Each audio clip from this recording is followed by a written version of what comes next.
चालाक लुमड़ी और जंगल का सबक। एक घना और सरसब्ज जंगल था जहां दरख्तों की छांव में हर किस्म के जानवर बसते थे। हर सुबह सूरज की पहली किरण के साथ ही परिंदे चहचहाते, हिरन दौड़ते और बंदर खुशी से उछलते। इसी जंगल में एक चालाक लुमड़ी भी रहती थी। इसका रंग सुर्खी माइल भूरा था और आंखों में ऐसी चमक थी जो उसकी चालाकी को जाहिर करती थी। लुमड़ी को हमेशा यह ख्याल रहता कि वो बाकी जानवरों से ज्यादा होशियार है।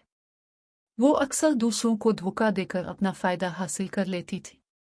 कभी वो कांटेदार झाड़ियों के पास जाकर कहती, यहाँ शहद है, आओ सब मिलकर खाएं, और जब बेचारे जानवर वहां पहुंचते तो खुद को कांटों में फंसे पाते और लुमड़ी मौका पाकर शहद अकेली खा जाती। एक दिन लुमड़ी की नजर एक दरख्त पर पड़ी जिसकी शाख पर एक कौवा बैठा हुआ था। इसकी चोंच में एक टुकड़ा गोश्त था।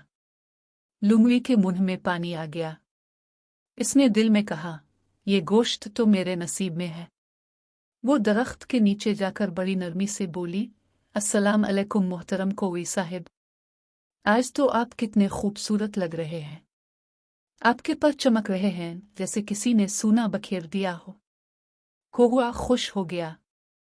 लुमड़ी ने चालाकी से बात जारी रखी, बस एक कमी है, अगर आपकी आवाज भी खूबसूरत हो तो आपसे बढ़कर कोई नहीं। कौवा खुशामद में आ गया।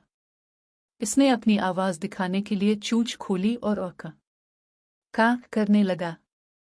जो ही इसने चोंच खोली, गोश्त नीचे गिर गया।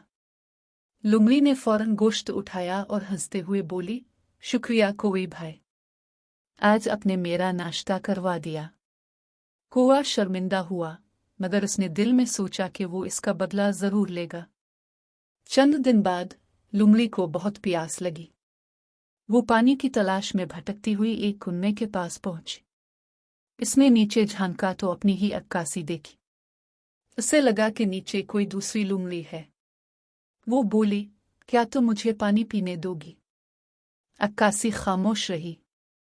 लुमड़ी गुस्से में बोली, मैं खुद आ रही हूं, और वो कुएं में छलांग लगा बैठी।